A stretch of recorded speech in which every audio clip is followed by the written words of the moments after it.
So we are entering a new unit this week. In the first unit, we looked at meta-ethical and ethical theories.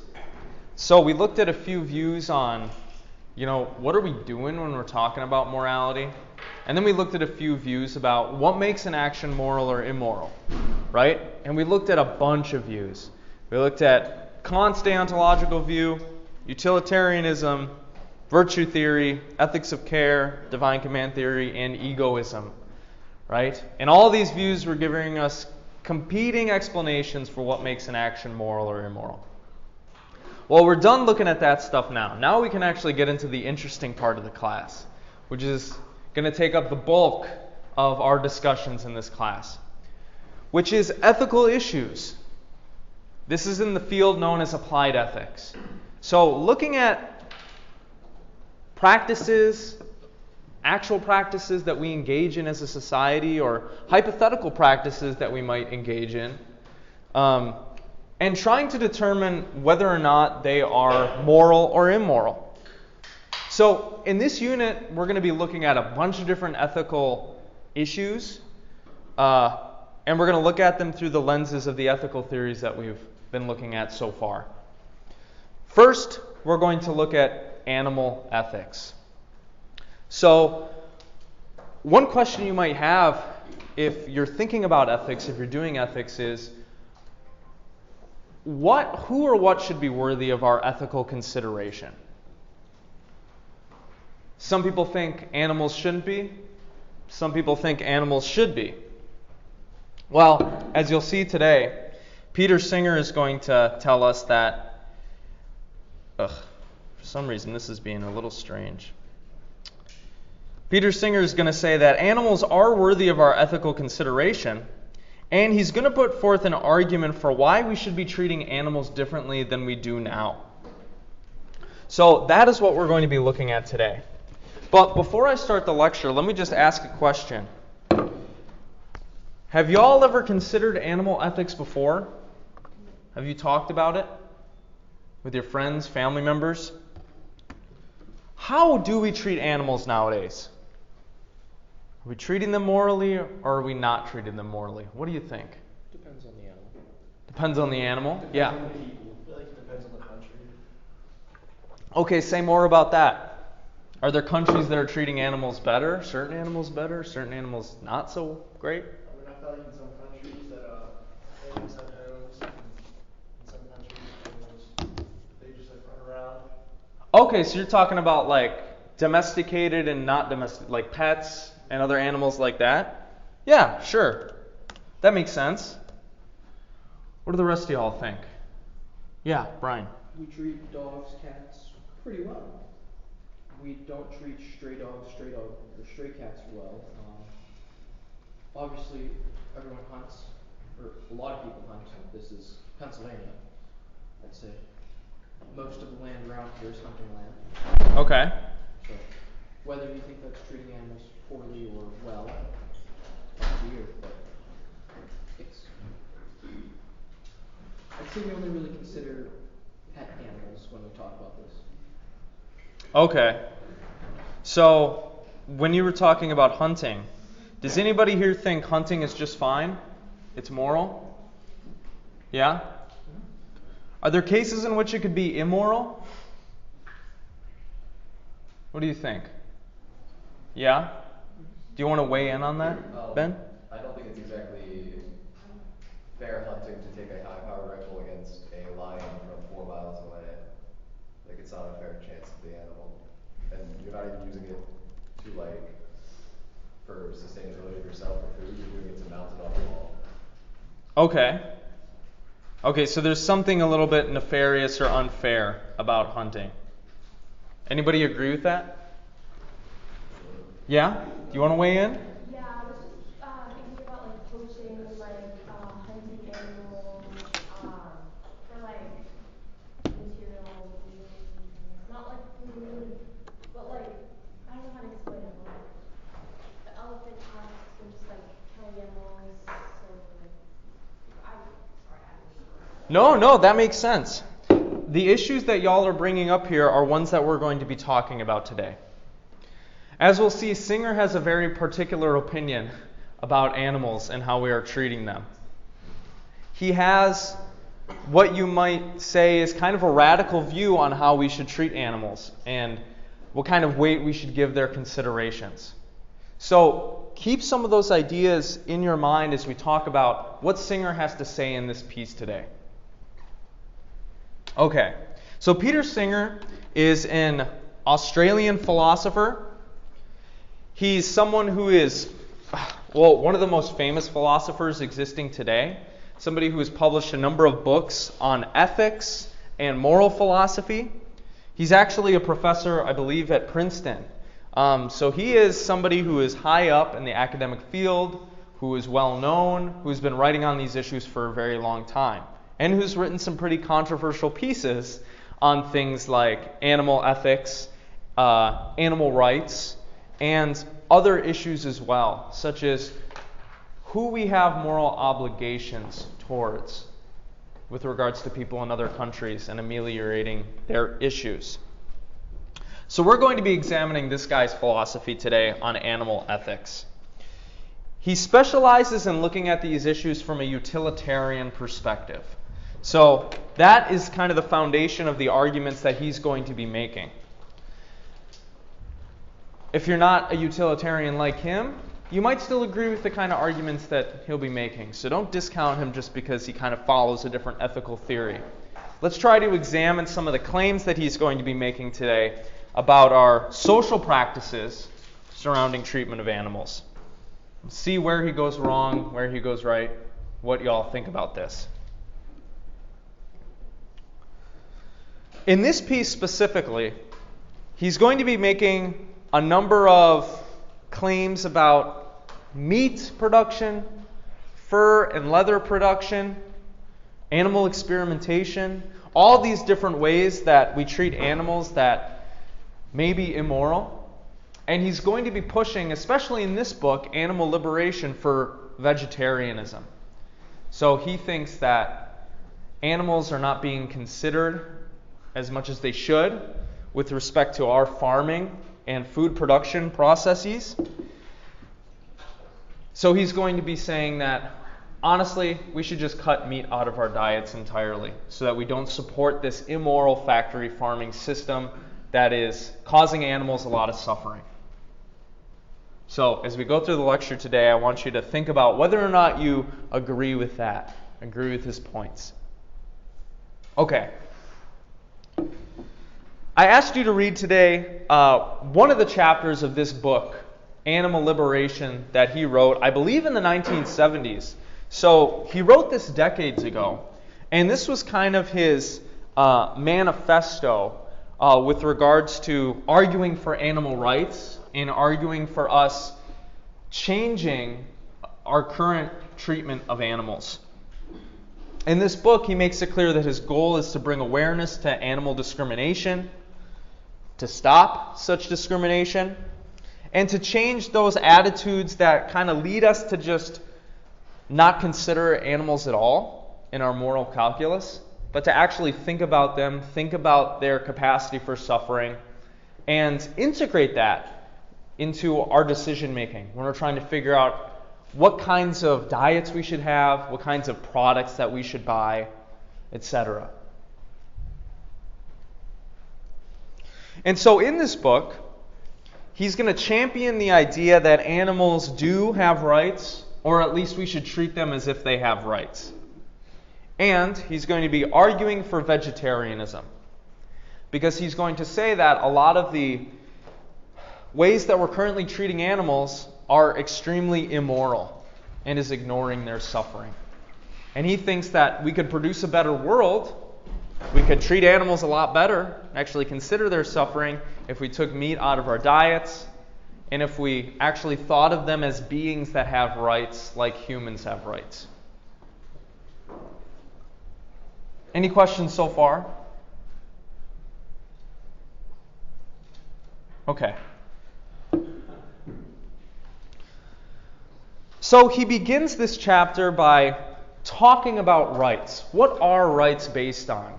what governs our ideas of whether or not a creature has a right or should have a right?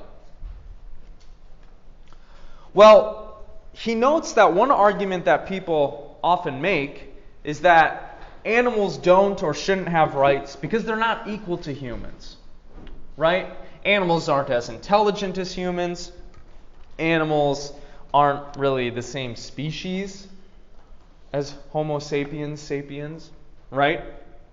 They don't have the same capacities for intellectual thought and intellectual life. Animals are different than humans, right? They're a different thing. So, on this basis, some people say, well, of course, if they're a different thing, why should they be treated exactly how humans are treated, right? But Singer has a problem kind of with the basis of this idea, okay? He notes that, look, in the way that we treat other humans, that's not based on equality, okay? People come in all different shapes, sizes, intellectual ability, physical ability. People are not the same. People are not equal in all these different domains. But yet we still treat other humans as if they have rights, right? A child is not equal to an adult in a lot of respects. Even people in this room have varying levels of ability and intelligence and endurance, right? We're not all equal in all those respects. But yet we still treat each other as if we have these inalienable rights that we're not supposed to transgress, right? So this idea that animals are not equal to us, and that's why they don't or shouldn't have rights, when you subject it to a little bit of scrutiny, it kind of falls apart. So if we're going to base our idea that animals do or shouldn't have rights on that idea, that's not a smart or reasonable thing to do. Okay?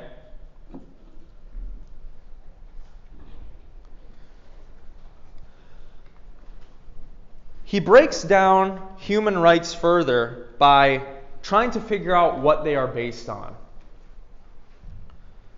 After all, as he said, they're not based on real equality between people because such equality doesn't exist.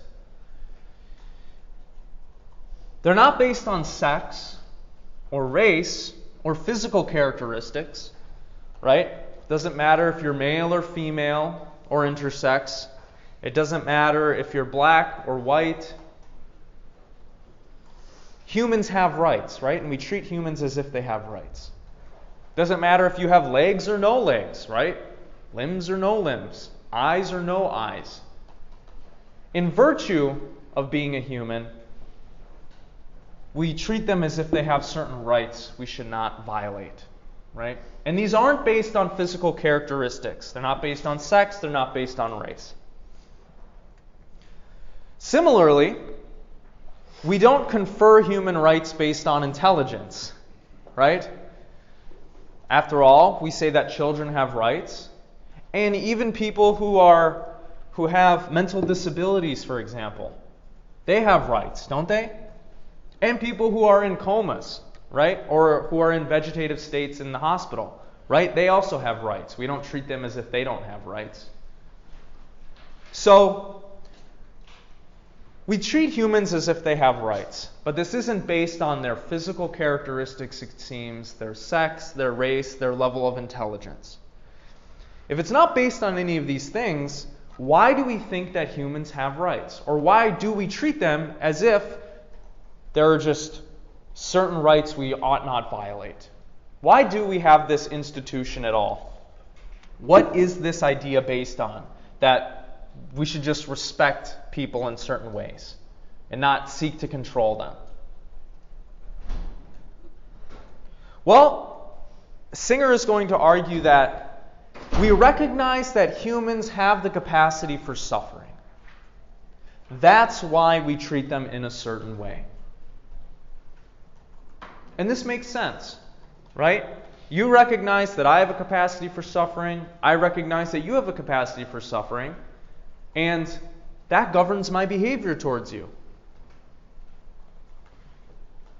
Thus, it seems that rights are based on our recognition that people have the capacity to suffer. And it's not good to make people suffer, right? Unnecessarily, we might say.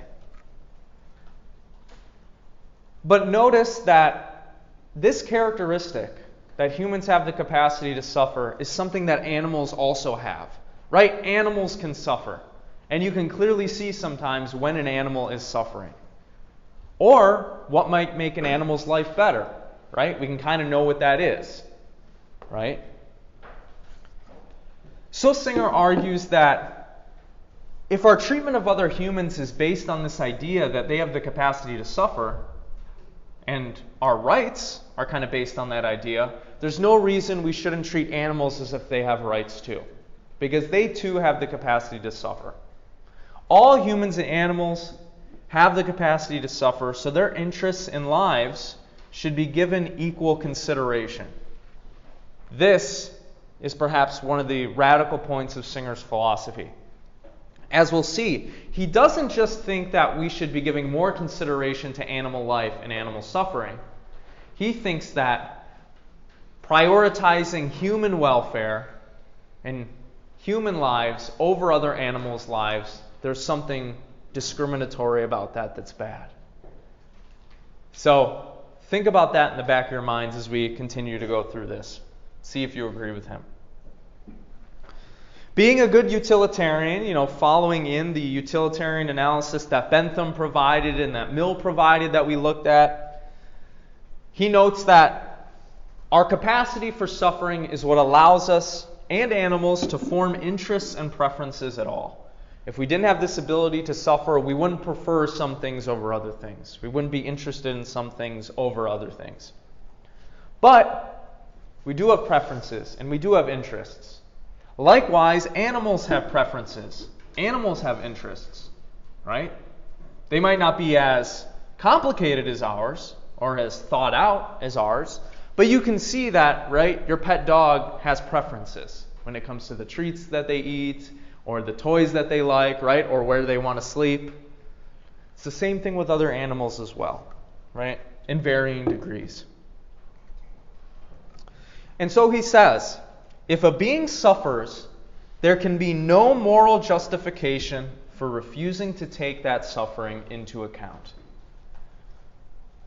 And so this is what he's going to try to get everybody in this book to realize. Firstly, that animal suffering is not being taken into account.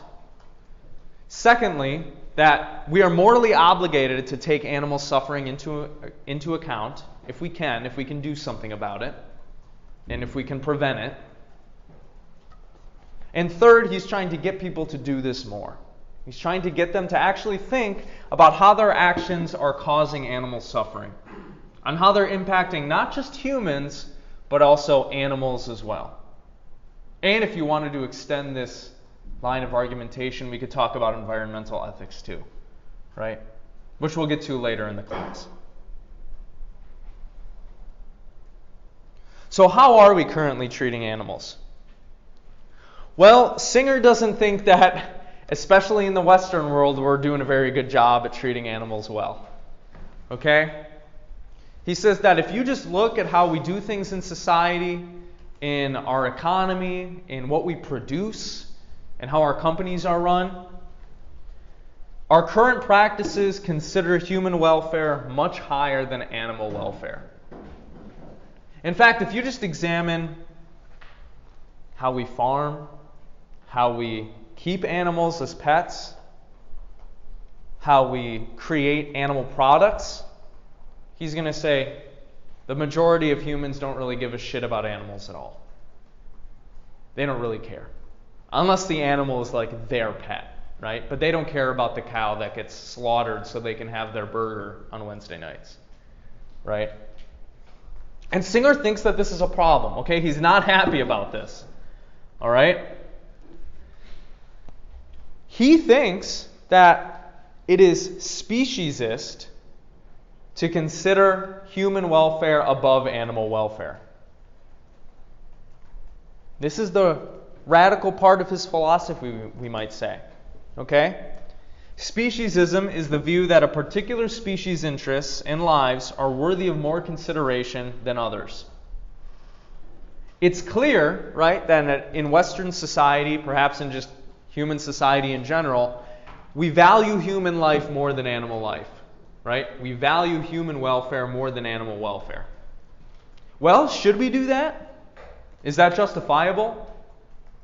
Singer doesn't think it's ethically justifiable that we do that.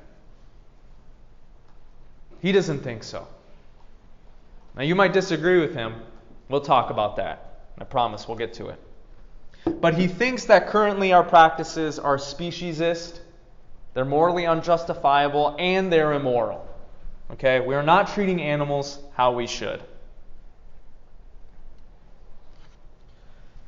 We are, in fact, engaging in a lot of different practices that are immoral, according to Singer.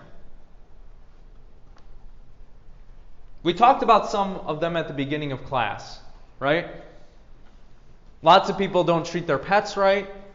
That's an issue, right? Animal abuse, you might say, is an issue. A big one in the Western world is meat production and consumption. Singer thinks that our current factory farming practices are causing a lot of animal suffering.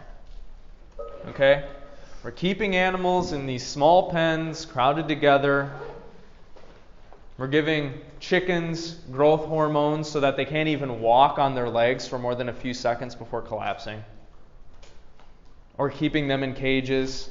They don't get to see the light of day very often. And if they do, it's just to be slaughtered. Singer says, just look at what we're doing in the Western world with regards to factory farming. We're making a lot of animals suffer and we're killing them so that we can eat them. And he says that this is immoral because we don't actually even need to eat meat. We can have a sustainable nutritional diet without engaging in all of this stuff. But we don't care, right? Because we like meat and we like our brats on the 4th of July. And so he says, look, we're causing a lot of suffering. From a utilitarian perspective, we are drastically increasing the suffering in the universe. That's not good. We got to scale it back. And maybe get rid of this practice entirely, if we could. But of course, that's not the only immoral practice we're engaging in, right? He's also going to say, look, the animal products that we make, we don't need those either, right? Do we need to have fur and leather jackets in the Western world? No. I mean, if you look at the vast majority of clothes that are made today in fast fashion, they're just ending up in landfills, right? So look, we're making these animal products that we don't even need, and these processes, they cause a lot of animal suffering, they kill a lot of animals. He's like, that's not good, people. Can't you see that this is happening right in front of your eyes and you don't give a shit? That's not cool. Okay, as people who are trying to be moral people, we should actually care about this stuff. But nobody bats an eye, right? So there's meat production. No good. Animal product production, causing a lot of suffering too. Not good. Needs to be changed.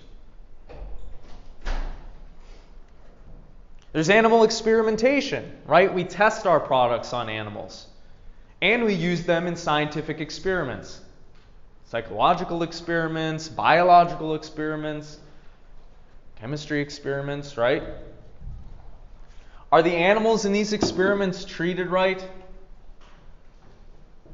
Singer's like, probably not, right? They're kept in cages, in these artificial labs with artificial light. They don't get to go outside. They don't get to live their cool animal life.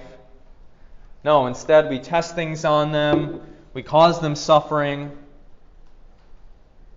We make them our guinea pigs, okay, for products that we don't even really need. Right? We have all this crap that we're producing and consuming that we don't really need that's causing a lot of animal suffering. Okay? And we can talk about pets as well.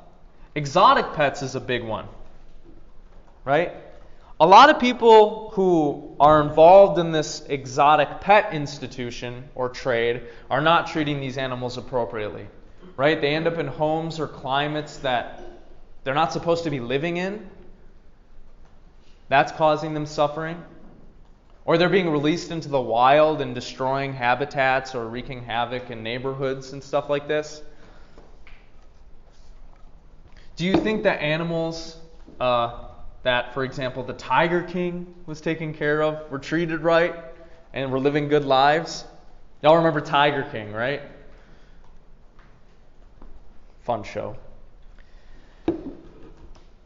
When we look at how we are treating animals, Singer says, we're treating them abysmally. All right? We're not actually taking their suffering into consideration. With regards to meat production and consumption, animal experimentation, animal product production, and the exotic pet trade, and overhunting, and hunters being bad at hunting, causing animal suffering, we're producing a lot of animal suffering in the world, okay? And that's not cool. And so he asks us to take a real moral look at this stuff. Because oftentimes it's something we don't want to think about, right? We just sweep it under the rug. We don't think there's anything wrong with it. Singer's saying there is something wrong with how we're doing these things. Okay? And maybe the fact that we're doing any of this stuff at all.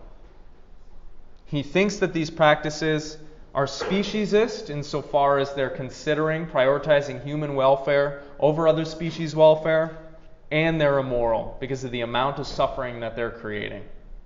Okay? Thus, he tries to make the case in this book that we need to drastically change our relationship with animals if we want to be moral people, okay? If we want to do things right, if we want to be good. Because many of our current practices are causing a lot of animal suffering. They're speciesist, immoral, and therefore should be changed.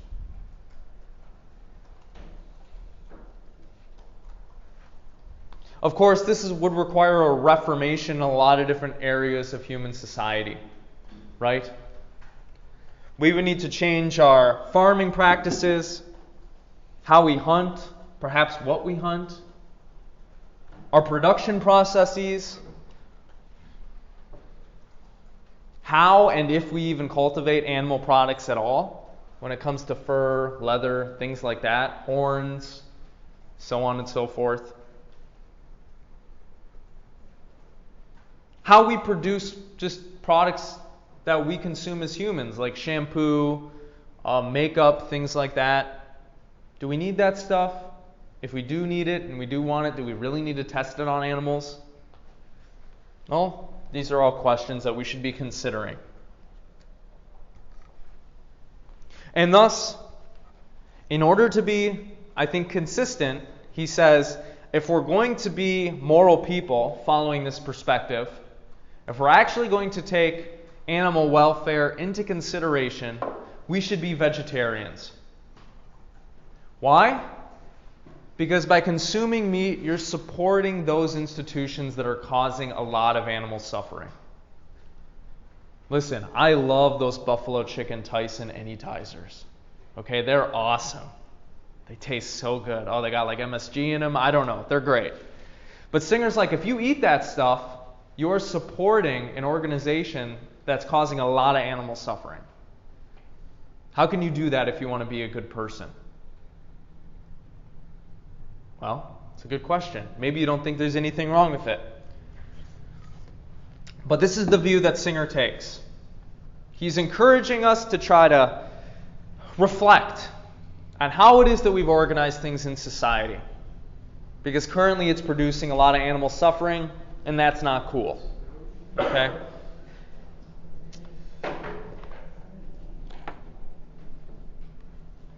So, I have one slide here that asks some questions about all this. While I'm pulling that up, let me ask y'all. Is Singer making some good points here? You agree with some of what he says? You disagree with some of what he says? Curious to hear what y'all think. You think he's being extra? Yeah, Sean. I'd say, he does bring up a few good points. I think there are ways to work around it, not being as extreme as some of his beliefs. Just by what we just saw. Like being more sustainably aware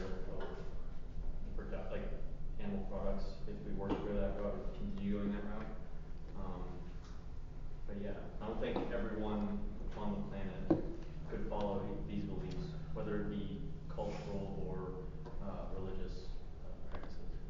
Okay, could you say more? So, there is an issue with trying to get everybody to be vegetarian. Why? Why would there be an issue with that? Well, I mean, certain cultures like the native to North America, I mean, they have almost free range of certain game and whatnot. Unlike other people, like that's something that they use their everyday life to survive. Okay, so not all cultures and societies have access to the same like production that we do, right? And this ability to produce food on such a big scale like that, have it all streamlined, right? And they depend on meat for their diets, right? Because a lot of them do hunt or they don't have these large scale production processes, right? Yeah, okay. So maybe there would be an issue with right now making everybody vegetarians. Sure. What do you think about the idea of vegetarianism, though? You think it would be more moral than what we're doing now? In the Western world, in our country? Well, I mean, it depends on how you define like vegetarianism, because like you can eat vegetables, but you can also still eat animal products. Like people eat eggs. I think there's a facet of vegetarianism that's like Google it. I don't know. Okay. Yeah, I mean you can eat eggs. But veganism that's a little bit more difficult because certain vitamins and nutrients is, I mean you still can like leafy greens and get your like iron. But I feel like it would be a little bit more difficult to incorporate. It could be expensive. Okay. And so it might not be viable for everybody, Yeah. or possible for everybody, depending on what your life looks like. Sure. Yeah. I just want to say that like I think it could also be immoral just to consume these because if you're like taking Aristotle's thoughts into like perspective, he's saying that like, we should take care of our bodies and like I know like being like a raw vegan is like really healthy and just like eating like only like non-processed foods and stuff. And I know that that's like really healthy and I know like eating like some animal products can like have adverse effects too. Like eating red meats gives you like higher like chance of getting cancer. Like it's not all that healthy for you. So like I guess yeah. Like, Okay. it's immoral the way we treat them, yes, but it could also be immoral for like us two to be consuming that because it's not really taking care of like ourselves as well. Okay, so you're saying there's at least two things here that we should be focusing on. One, how this stuff is produced, and two, whether or not actually consuming it is good for us, right? And you brought up the second point. You were kind of talking about that. Yeah. All right. Eating meat's good for you. Humans have done it for thousands and thousands of years. If we ignore all the fact that eating or whatever, if we don't hunt animals around here, say deer for example in western Pennsylvania, they will overpopulate and humans will die. Many, many vehicle accidents. Okay. Okay, so we have an interest in hunting some animals, right, to prevent further harm. If we don't hunt them, they will. I mean, you hear the vehicle accidents nowadays. People hit a deer, they get hurt. Deer gets hurt. Bad time. And that's with the hunting numbers. We get rid of hunting altogether, a lot of people are going to die. A lot of people. Okay. And that's bad, presumably, right? We don't want people to die because we tried to be nicer to animals and it ended up causing problems, right? Yeah, Sean. I mean, it's a valid point. I mean, the only thing is like thousands of years ago, not all of the mass productions of meat were probably created the same as far as being processed. But yeah, like certain sources of protein that come from meat, like deer, rabbit, they're a lot more of a lean product, so it's a lot less fat. There's a lot less, and it's more natural because, you know, typically, hopefully, all they're eating is grass. They're herbivores, and I mean, they do what they gotta do, but most of the time they're herbivores. But yeah, I mean, like if we just either, like, okay, let's say we stopped hunting everything. Boom, done. Yeah, I think there would be a great shift in the balance of like ecology and how the ecosystem actually functions. But in time, like something's gonna give and it's gonna find a balance, and then it'll shift again, and it'll just be like this little teeter-totter of ecosystem. Yeah. Right, predator and prey models come to mind. And right? We're a factor as well. I mean, with the cars, like you were saying. So. Yeah. Okay. So maybe we do have an interest in hunting some animals for ecosystem purposes, and to maybe protect other humans in the case of traffic accidents. That wasn't even something I was considering, but that's an interesting point. Do we think that our current practices are causing animal suffering? Yes or no? Raise your hand for a yes.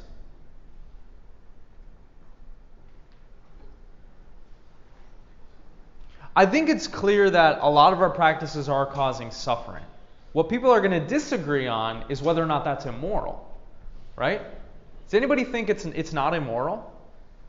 Like, maybe we shouldn't really care about animals as much as Singer is saying here, right? Yeah, do you guys want to weigh in? I mean, I just feel like if you take meat out of the human's diet, that's really unhealthy. Okay.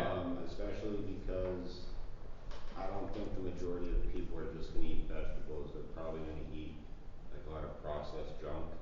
Okay, that's an interesting point. So yeah, keep going. He also mentioned that like animals, like what we eat, the processed food that we think for them doesn't like suffice. So what's sufficient for a human's diet? That's something that has become more of a matter of debate recently, right?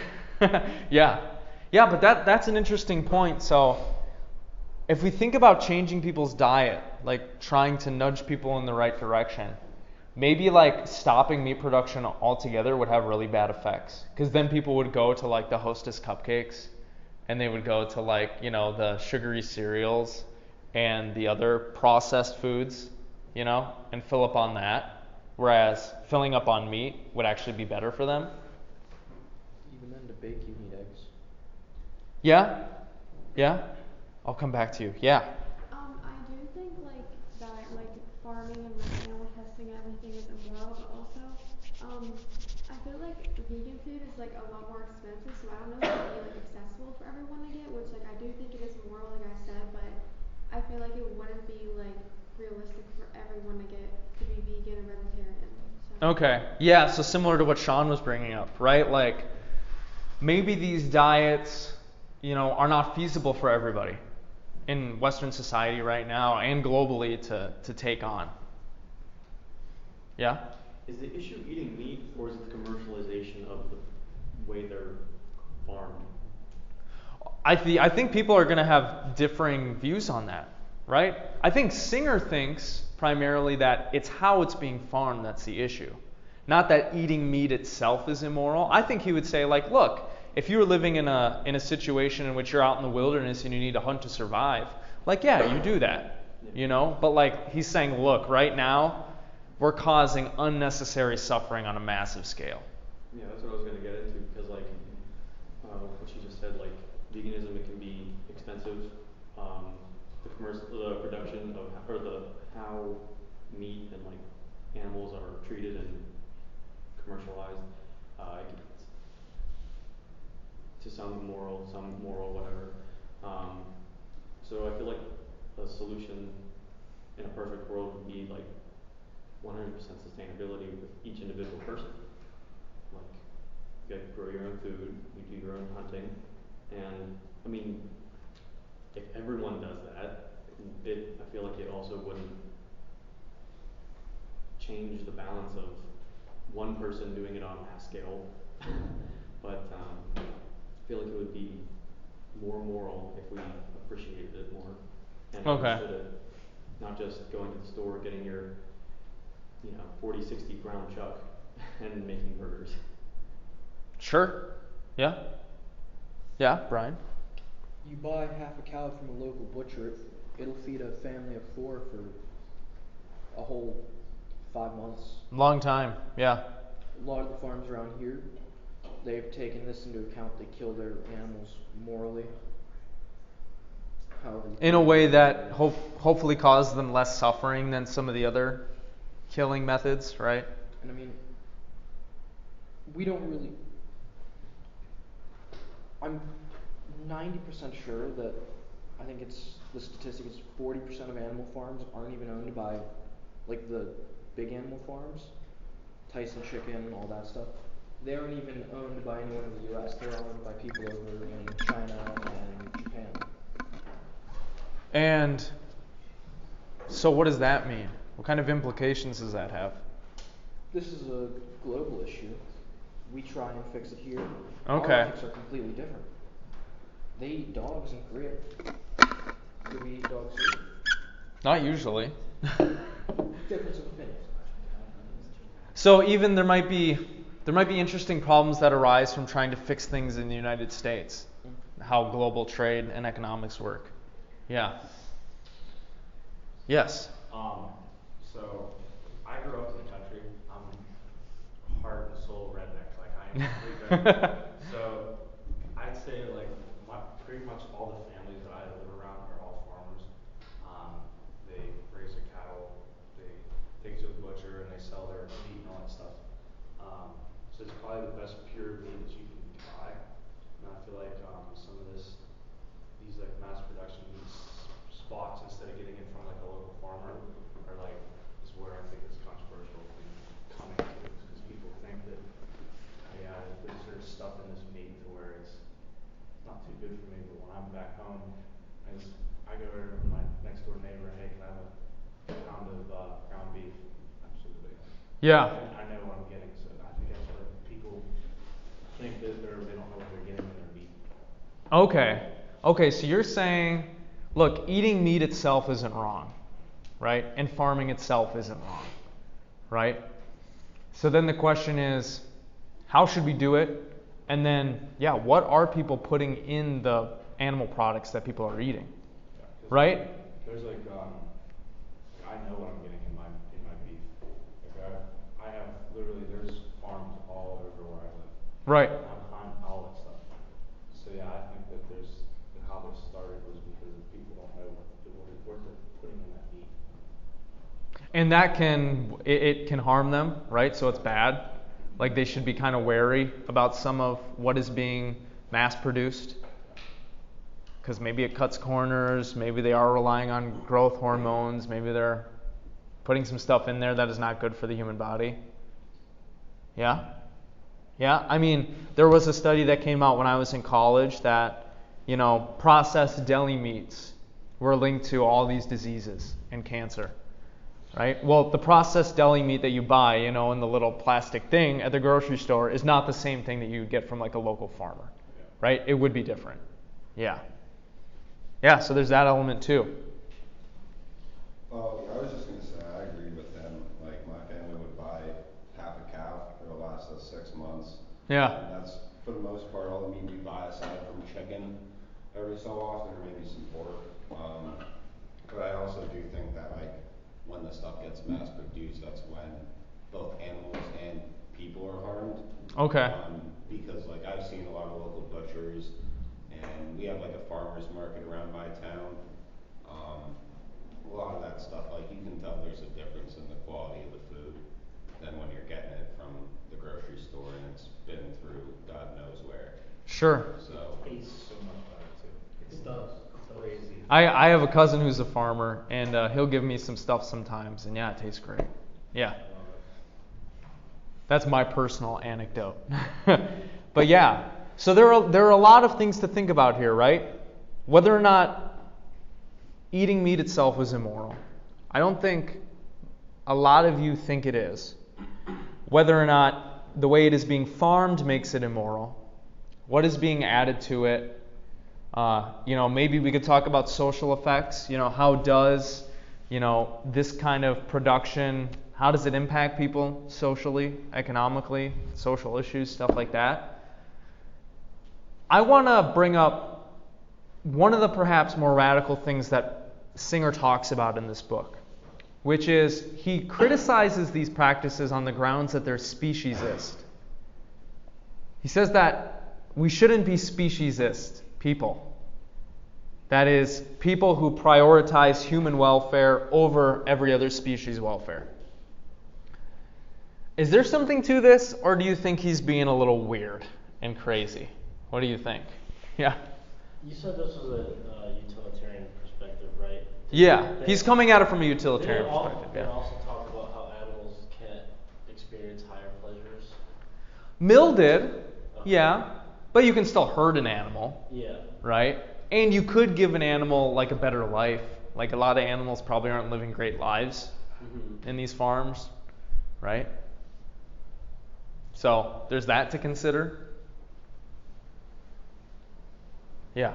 Also, like the environmental impact too. I was just reading it was like 20%, 18% of like all human-induced greenhouse gases are from like factory farming. And then it was also saying that they like feed them antibiotics and it's like harmful and it like runs off into like our waste. Sure. Just like all of the environment.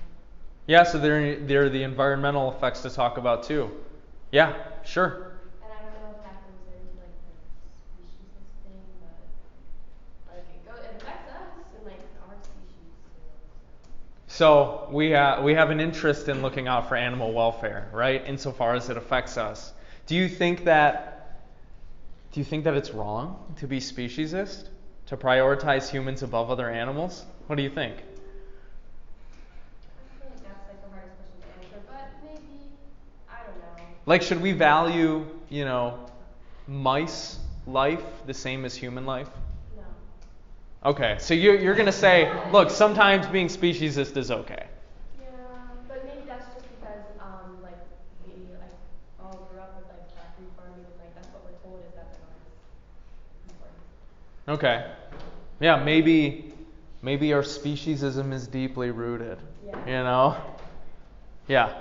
I don't necessarily think that like speciesist like is always a good thing, but it's just like factually true that mice and like mosquitoes don't matter as much to the world as Okay. human does. So you're like, yeah, there's nothing wrong sometimes with being speciesist. Yeah. Like, Especially like I feel like when we talk about being speciesist, we're mostly looking at like examples of mammals or other like Sure. larger creatures.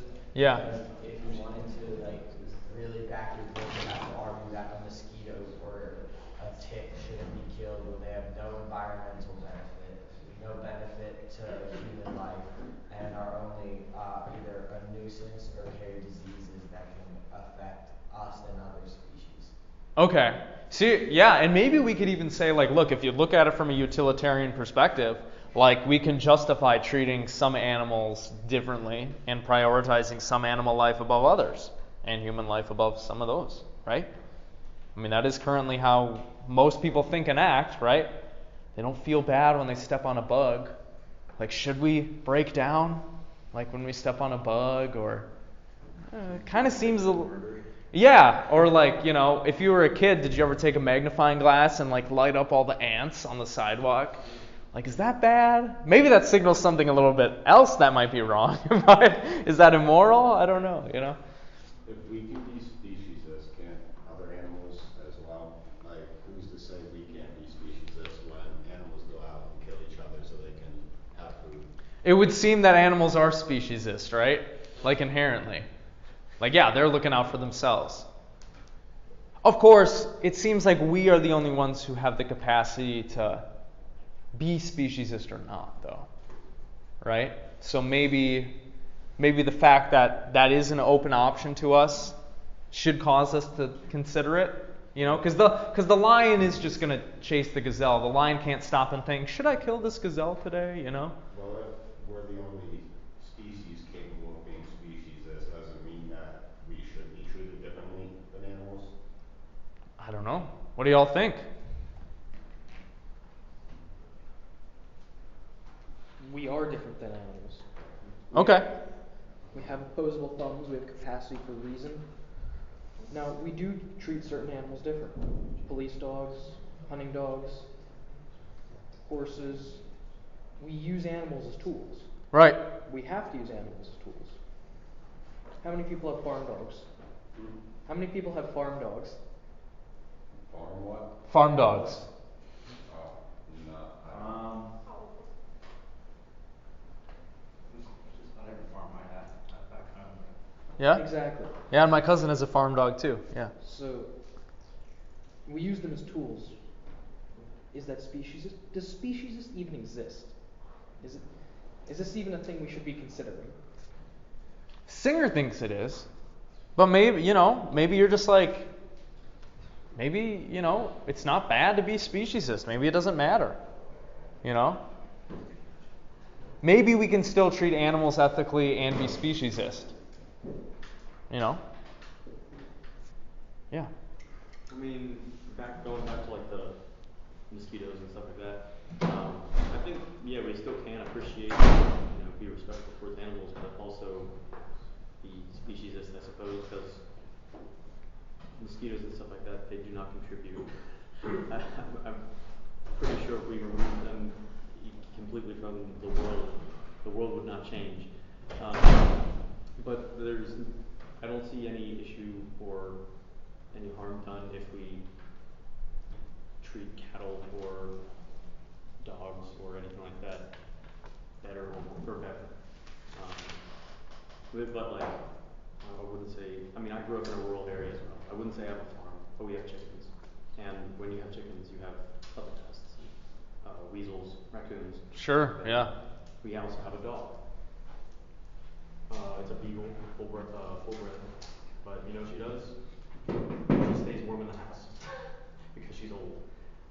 But we have things like electric fences, we have chicken wire, we have other deterrentives. Yeah. To try and keep them alive. And we also have research. So I guess in that sense we would use these as a tool, but that's also kind of just embedded in their thing. Yeah. Yeah. Some animals are domesticated, some aren't. We spent a long time developing relationships with certain species, that has influenced how they think and how they act. Yeah, so maybe we shouldn't criticize ourselves too harshly if we're speciesist. But, I don't know. If you go along with Singer's thought process, maybe we're not being morally consistent if we do. Let me just talk about one more thing, and then I'll let you all go. Would it be morally preferable for all of us to be vegetarians, based on the state of things in the U.S.? What do you think? I could never go vegetarian. So you think it would be impossible for you? Do you think you'd be living a more moral life if you went vegetarian? I would have a more moral life. Yeah. I want to now. Okay. I think technically it would be more moral if you went vegetarian, but I also think that it would never happen that everyone would go vegetarian just because people the way people prefer different foods. Yeah. And I just think it would never happen. But I guess technically I think it would be more moral just because the treatment of animals would be better. But at the same time, it'll never happen. Or at least maybe if you started buying your meat from more local sources, right? So that's an interesting thing that you brought up, and then I'll get to some of you. People say, you should go vegetarian, right? Because that is better for humans. For the animals, it might be better for you as a human with your diet. And people will say, look, if you consume this meat, if you buy it, you're supporting all these bad industries, right? Is any one individual person in here going vegetarian going to have any impact on the meat industry in the U.S.? No, right? They're still going to produce the same amount of meat. So, from a practical standpoint, you going vegetarian yourself will do nothing, probably. Or you'll produce an insignificant change in the system. But maybe it's the principle that matters. It depends on what ethical theory you follow, right? If you're thinking about consequences, you might say, look, me being vegetarian isn't going to change a damn thing. But if you're a more principled person, you might say, well, it's the principle that matters. It doesn't matter if I can't change the system. It's about doing the right thing. Right? So that's something to consider. Yeah.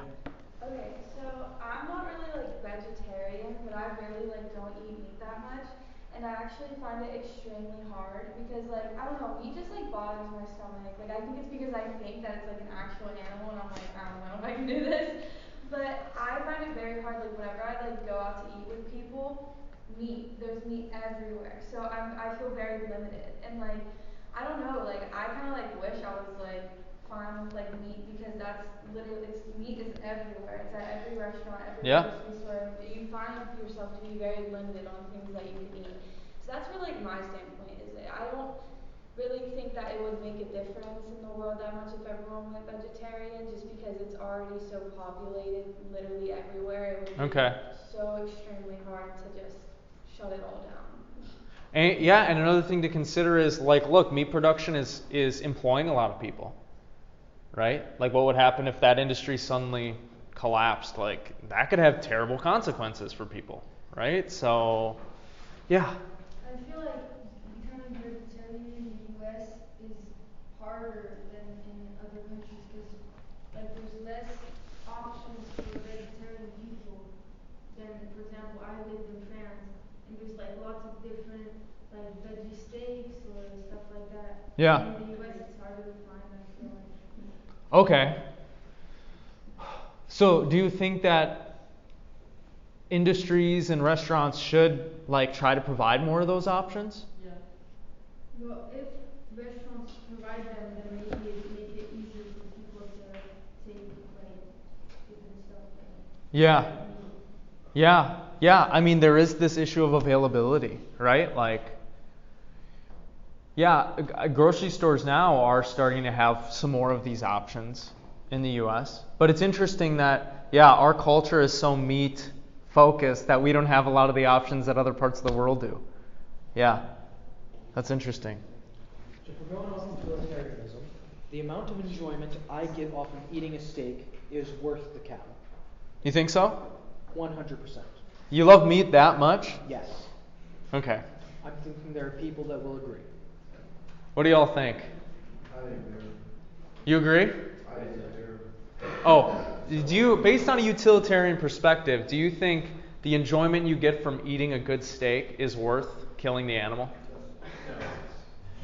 Yeah? A lot of you seem to agree, right? You're like, oh man, a good medium rare steak. Like, oh, fuck yeah. It tastes right? phenomenal, but I'm not like justifying killing like a cow. I'm just saying the cow's already dead.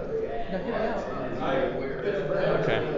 Like I didn't kill that cow, and it was gonna die for someone to eat it. Whether or not I would go to like the nice steakhouse and get myself a medium rare steak. So. Okay. You kill one cow, you have 6 months worth of meat. That's a lot of enjoyment of cow. Per one cow, I take that deal any day. You also have to take into consideration if it is being produced in mass, how efficient is the production process? Because like, I mean, if you do go to a local butcher, it's going to be pretty. I'm assuming it's going to be pretty close to like get as much as you can out of the animal, with limitations obviously. I mean, sure. Not everyone's going to use every single part, but like if you're there just running through a line, zip zip zip, bam. I mean, how clean and how perfect is going to be to every ounce of viable meat from it. Right. And again, I don't know how much of that is automated / or human actually getting in there.